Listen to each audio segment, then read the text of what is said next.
Assalamualaikum warahmatullahi wabarakatuh. Kaifa halukunna ya thalibat? Semoga anak-anakku, siswi-siswiku semua dalam keadaan sehat walafiat. Bismillahirrahmanirrahim. Pada kesempatan kali ini saya akan menyampaikan sekelumit tentang kitab Bulughul Maram. Ya, kitab Bulughul Maram ini nanti saya sampaikan siapa musannif atau pengarangnya. Selanjutnya adalah tentang sistematika kitab, ya, sistematika atau urutan-urutan kitab, juga profil kitab, dan yang terakhir nanti adalah muqaddimah, ya, atau pembukaan pendahuluan kitab yang ditulis oleh musannif. Barangkali langsung saja. Nah, kitab Bulughul Maram, ya, yang nama asli kitabnya itu adalah Bulughul Maram min Adillatil Ahkam, yang berarti mencapai keinginan melalui dalil-dalil hukum. Jadi diharapkan dari kitab ini anak-anakku semua khususnya atau penuntut ilmu pada umumnya itu dapat memperoleh atau mencapai keinginan untuk mencari dalil-dalil hukum dari kitab ini, ya, supaya mendapatkan kejelasan terkait hukum-hukum fikih. Nah, kita akan berkenalan dulu dengan pengarang kitab. Nah, pengarang kitab Bulughul Maram ini yaitu Imam Ibnu Hajar Al-Asqalani, yang tentu saja anak-anakku semua pasti sudah sering mendengar, ya, nama beliau, karena beliau ini sangat masyhur, ya, di kalangan ulama. Oke, jadi Ibnu Hajar Al-Asqalani ini sendiri merupakan seorang alim, ya, seorang ulama yang memiliki ilmu dan pengetahuan yang luas, dan juga beliau terkenal sebagai founder, ya, atau bisa juga kita sebut sebagai penghulu, ya, yang paling awal dalam melakukan penelitian, khususnya adalah dalam bidang hadis, dan juga beliau terkenal sebagai seorang hafidz serta qadhi yang sangat ternama. Nah, hafidz di sini yang dimaksud adalah orang yang hafal dan mendalami hadis. Nah, ini mungkin ada perbedaan dengan penggunaan kata hafidz di Indonesia. Jadi kalau hafidz itu terkenal sebagai orang yang hafal dan sangat menguasai hadis. Ibnu Hajar Al-Asqalani ini sendiri memiliki gelar Syihabuddin, ya, Syihabuddin, dan memiliki nama lengkap, ya, dari ayahnya. Kunyahnya itu adalah Abul Fadl Ahmad bin Ali bin Muhammad bin Ali bin Mahmud bin Ahmad Al-Kinani Al-Asqalani Al-Misri Asy-Syafi'i. Nah, beliau lebih dikenal dengan Ibnu Hajar. Nah, Ibnu Hajar ini sendiri lahir di Mesir pada tahun 773 Hijriah. Nah, itu adalah sekilas tentang musannif, ya, atau pengarang kitab dari Bulughul Maram ini. Kita berikutnya akan masuk pada sistematika dan juga profil kitab, ya, karena kita akan fokus pada kitab ini, ya. Nah, kitab Bulughul Maram ini sebenarnya jenis kitab apa sih? Nah, kitab Bulughul Maram ini, ya, itu masuk dalam kategori jenis kitab hadis tematik, ya, yang memuat hadis-hadis tematik dan yang bercorak, ya, atau membahas tentang fikih. Jadi hadis tematik namun terfokus pada fikih, ya. Dan madhab fikihnya itu adalah madhab Syafi'i sebagaimana yang kita anut. Selanjutnya terkait dengan profil kitab, ya, ada jumlah hadis, ya, jumlah hadis dalam kitab ini berapa.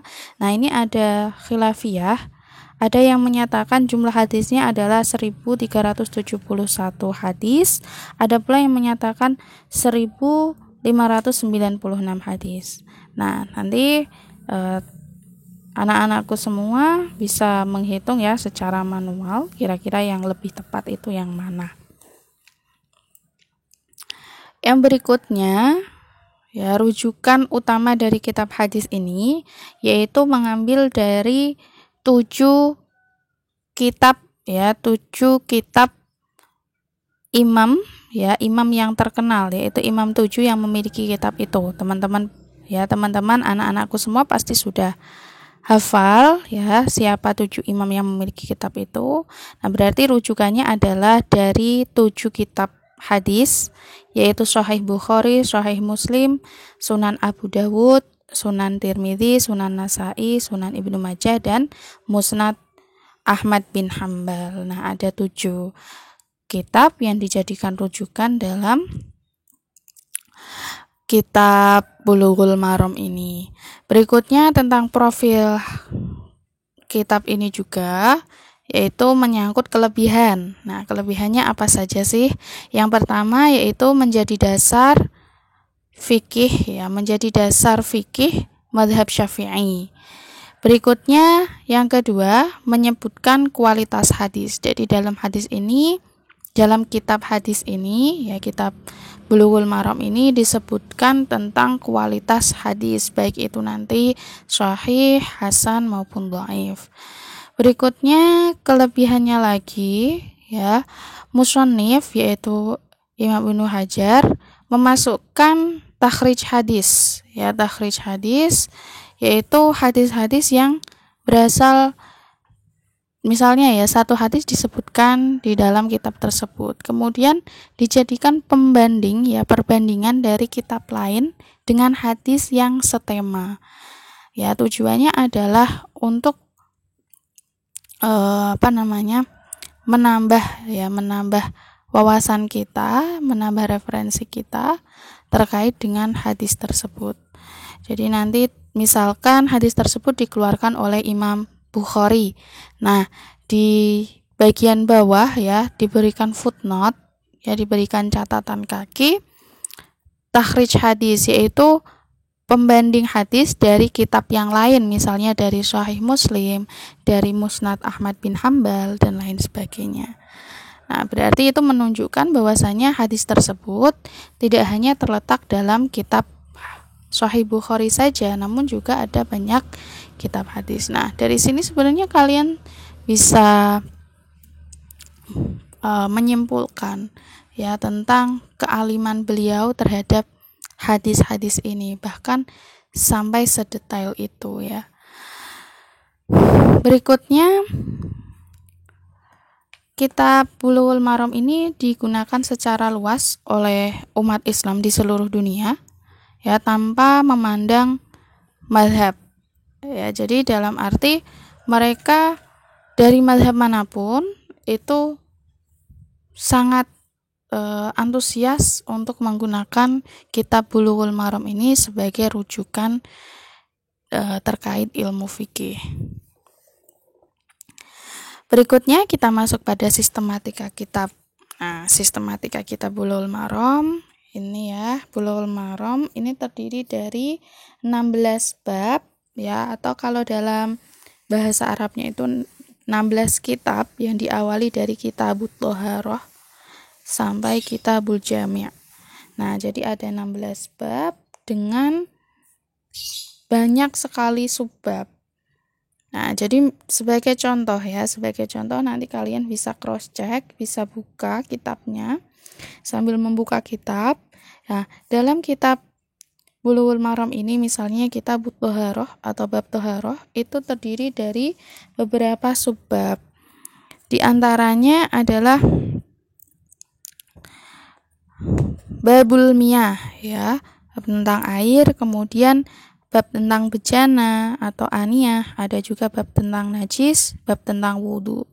Nah, nanti masing-masing bab itu terdapat hadis-hadis tematik ya, hadis-hadis yang sesuai dengan tema-tema tersebut. Misalnya tema tentang air, berarti nanti ada hadis-hadis tentang air, ya, tentang air yang suci mensucikan, kemudian jenis-jenis air itu apa saja, hukumnya seperti apa.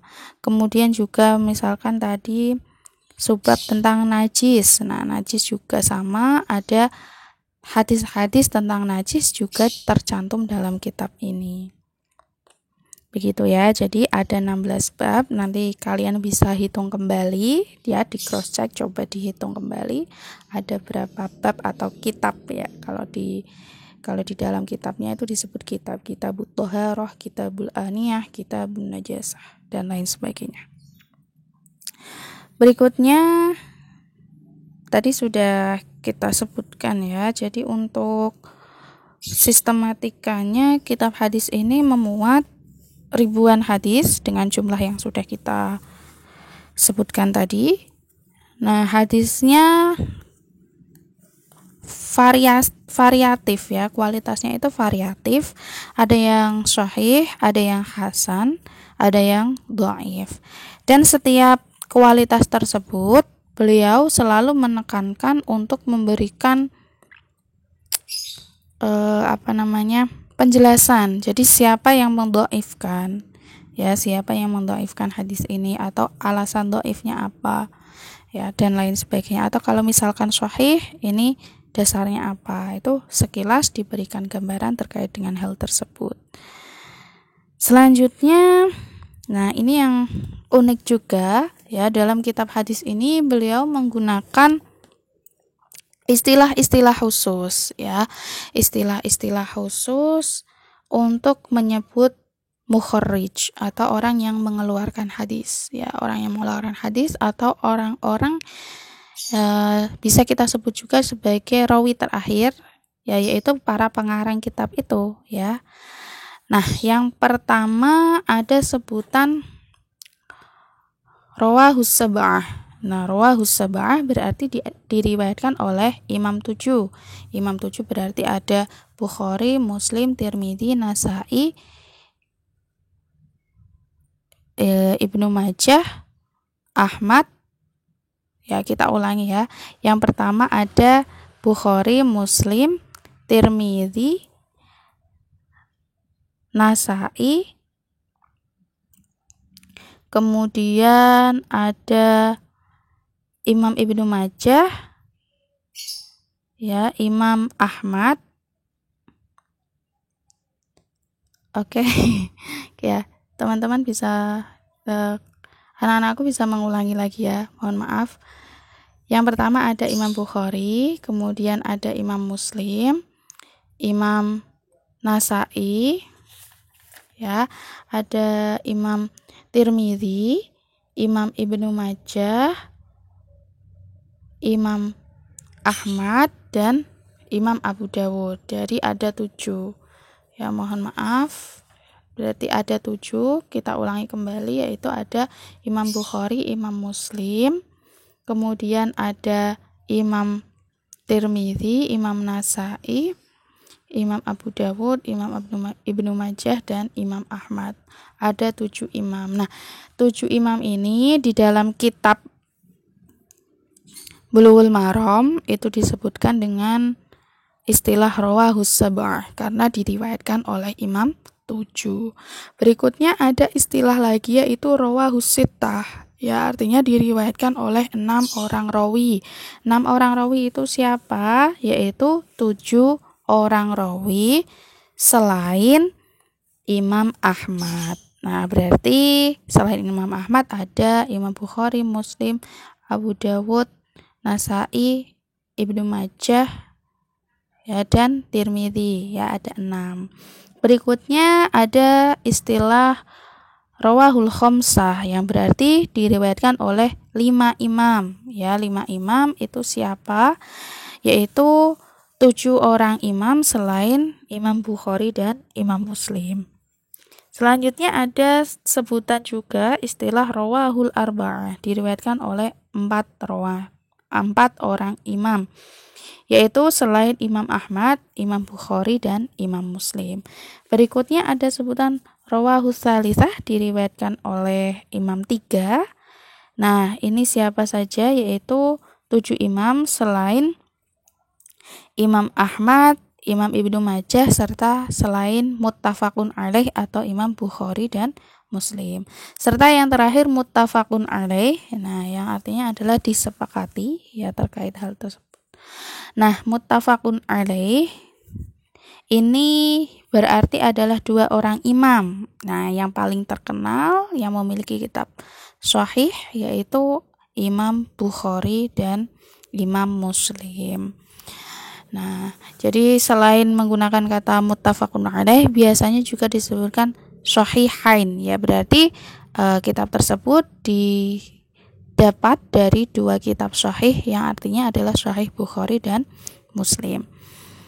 Nah, dari sini kalau misalkan anak-anakku semua masih bingung maksudnya itu ada istilah khusus itu bagaimana terkait mukharrij. Nah, kalau misalnya anak-anakku perhatikan ya, misalkan ini ya sebagai contoh kita lihat dalam kitab ini. Nah, ini an Abi Hurairah ya radhiyallahu anhu qala. Nah, di paling akhir ya, di paling akhir misalnya dalam hadis pertama wa shahhahahu Ibnu Khuzaimah wa Tirmizi. Berarti hadis tersebut disahihkan oleh Ibnu Khuzaimah dan Imam Tirmizi. Nah, berarti Imam Tirmizi ini adalah mukharrij atau orang yang mengeluarkan hadis dari kitabnya. Ibnu Khuzaimah pun sama. Nah, kalau misalkan nanti anak-anakku semua ingin mengetahui tentang ya misalkan di sini ya nanti akan ditemukan lah ya di bagian isi kitab ya, misalkan nanti akhrajahul arba'ah di bagian akhir ya, misalkan di bagian akhir dari hadis nanti disebutkan, berarti nanti misalnya ini ya sebagai contoh yang kedua ya, wa an Abi Sa'id al-Khudri qala Rasulullah innal ma'a tahurun la yunajjisuhu syai'un. Nah, akhrajahu salasah wa shahhahahu Ahmad. Berarti akhrajahu salasah. Nah, di sini ada akhrajahu salasah. Coba diperhatikan anak-anakku semua, yaitu dalam hadis kedua akhrajahu salasah berarti dikeluarkan oleh Imam 3. Imam 3 itu siapa? Yaitu Imam 7 kecuali Imam Ahmad, Imam Ibnu Majah dan Imam Bukhari Muslim. Berarti ada 3 ya, 3 imam yang dimaksud, yaitu ada Imam Tirmizi, Imam Nasai dan Imam Abu Dawud. Ya, berarti 3 imam itu adalah Imam Tirmizi, Imam Nasai dan Imam Abu Dawud. Nah, ini disahihkan oleh Imam Ahmad, dan Imam Ahmad juga menambahkan dan menguraikan bahwa hadis ini adalah hadis sahih. Begitu ya kira-kira. Jadi biasanya untuk mukharrij itu terletak di paling akhir. Sementara untuk yang depan sebagai contoh ini an Abi Hurairah wa an Abi Sa'id itu disebut dengan rawi ya, atau periwayat. Ya, periwayat hadis pertama. Nah, mukharrij ini bisa juga disebut dengan periwayat hadis terakhir atau rawi terakhir. Begitu ya kira-kira. Nanti lebih jauh kita dalami dalam materi Quran hadis semester 2. Itu nanti ada bab khusus pembahasan tentang hadis. Oke, yang berikutnya kita akan membahas tentang muqaddimah ya, muqaddimah kitab. Nah, ini pembukaan kitab. Ya, pembukaan kitab dalam Bulughul Maram yang ditulis oleh musannif yakni Imam Ibnu Hajar. Nah, di sini Imam Ibnu Hajar sebagai muqaddimah diawali dengan mengucapkan puji syukur ya. Di sini kita simak di sini ya. Dengan mengucapkan puji syukur kehadirat Allah ya. Kemudian juga sholawat salam kepada Nabi Muhammad SAW. Kemudian ada pula beliau menyatakan tentang doa-doa ya kepada para sahabat, para keluarga Nabi dan juga orang-orang yang mewarisi dari Nabi ya, yaitu para ulama maksudnya. Nah, di situ wal ulama'u warasatul anbiya, para ulama itu adalah pewaris para nabi. Nah, didoakan semua oleh beliau Imam Ibnu Hajar. Nah, selanjutnya fahadha mukhtasarun. Nah, jadi kitab ringkasan ini ya dinyatakan oleh beliau merupakan kitab ya yang mengandung dalil-dalil hadis pokok ya, usulil adillah al hadisiyah ya, yang mengandung hadis-hadis ya, dalil-dalil hadis pokok terkait dengan hukum syara ya, lil ahkam syar'iyyah. Nah, tujuan beliau menyusun kitab ini dijelaskan ya, harrartuhu tahriran balighan. Nah, beliau menyatakan bahwasanya tujuan ditulisnya atau disusunnya kitab ini adalah supaya orang yang menghafal ya, mayyahfadhuhu, orang yang menghafalkan kitab hadis khususnya ya, kitab hadis atau menghafalkan hadis itu menjadi orang yang ahli ya, yang ahli dan mampu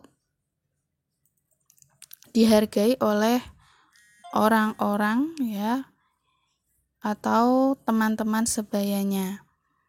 Di samping itu pula tujuan beliau mengarang atau menyusun kitab ini adalah membantu ya, wa yasta'ina bihi thalibu al mubtadi, yaitu membantu orang-orang yang menuntut ilmu ya, pemula dalam menuntut ilmu.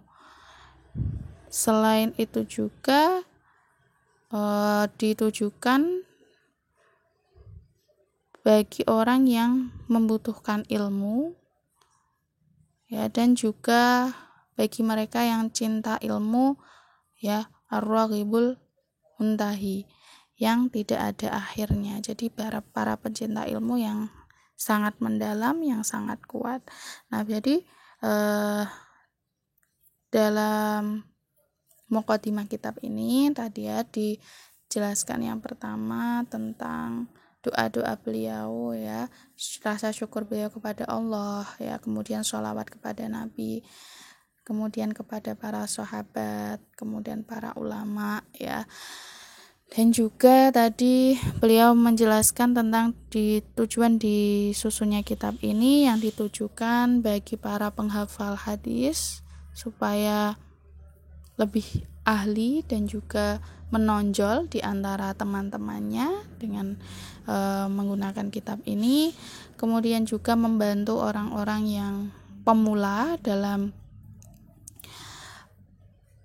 mempelajari ilmu fikih, dan juga memberikan ya, ditujukan pula bagi mereka yang haus akan ilmu ya. Nah, yang berikutnya di sini disebutkan pula waqad bayyantu ya, jadi dijelaskan di akhir-akhir hadis ya, man akhrajahu minal a'immah. Nah, di sini dijelaskan siapa imam yang mengeluarkan kitab hadis tersebut. Oke, jadi di sini sebagai contoh fal muradu bis sab'ah. Nah, fal muradu bis sab'ah, imam 7 itu yang dimaksud adalah Imam Ahmad, Bukhari, Muslim, Abu Dawud, Nasai, Tirmidzi, Ibnu Majah. Yang 6 ya, man ada Ahmad. 6 itu berarti kecuali Imam Ahmad. Dan seterusnya yang sudah kita bahas tadi di sini sudah dijelaskan oleh beliau ya dalam pengantarnya ya, dalam muqaddimahnya. Nah, ini sampai akhir ya, sampai akhir, yaitu tadi sampai muttafaqun alaih, itu Bukhari Muslim maksudnya. Dan di sini pula dijelaskan ya, terkadang Ibnu Hajar ini tidak menyebutkan imam yang lain apabila sudah menyebut muttafaqun alaih. Ya. Adapun selain itu biasanya diterangkan. Jadi kalau sudah dituliskan muttafaqun alaih, biasanya beliau tidak menjelaskan kembali yang dimaksud muttafaqun alaih itu siapa. Karena sudah sangat familiar sekali ya, anak-anakku semua tentu sudah sangat hafal dengan hal tersebut. Ya, dengan julukan muttafaqun alaih bagi duo imam, yaitu Imam Bukhari dan Muslim. Nah, di sini beliau menyebutkan pula di bagian akhir pengantar ya, wasamaituhu bulughul maram min adillatil ahkam. Saya memberikan nama bulughul maram min adillatil ahkam ini dengan harapan ya, as'alu alla yaj'ala ma alimna alaina wabalan. Nah, beliau memohon kepada Allah, berharap supaya Allah tidak menjadikan ilmu yang kita ketahui sebagai musibah ya, jadi ma'amilna alaina wabalan. Kemudian semoga Allah wa ayyarzuqunal amal bima yurdihi subhanahu wa ta'ala. Kemudian juga semoga Dia, yaitu Allah, mengaruniakan kepada kita amal yang diridhoinya. Jadi di bagian akhir beliau Imam Ibnu Hajar ya rahimahullahu taala mengharapkan supaya ilmu yang diketahui ini bukan menjadi musibah, dan juga mengharapkan adanya ridho Allah ya atas segala amal perbuatan. Barangkali itu yang bisa saya sampaikan. Semoga anak-anakku semua dapat mengambil manfaat dari pengantar kitab ini ya, khususnya adalah ketekunan beliau Ibnu Hajar, sehingga beliau bisa menjadi seorang alim ya, seorang hafidh al-alamah yang sangat dalam ilmunya berkaitan dengan hadis. Nah, tentang Ibnu Hajar ini sendiri juga beliau banyak mengarang kitab ya, diantaranya adalah kitab Fathul Bari ya, Fathul Bari sebagai syarah dari Sahih Imam Bukhari. Nah, nanti anak-anakku semua bisa mengeksplor lebih jauh lagi berkaitan dengan karya-karya Ibnu Hajar dan juga profil-profil beliau yang barangkali dapat memotivasi, dapat menginspirasi kalian untuk lebih tekun belajar ya, lebih semangat belajar ya, karena hasil itu tidak akan mengkhianati usaha yang telah kalian lakukan. Baik, saya rasa itu, kurang lebihnya mohon maaf ya. Akhirul kalam, wallahul muwaffiq ila aqwamit thoriq. Wassalamualaikum warahmatullahi wabarakatuh.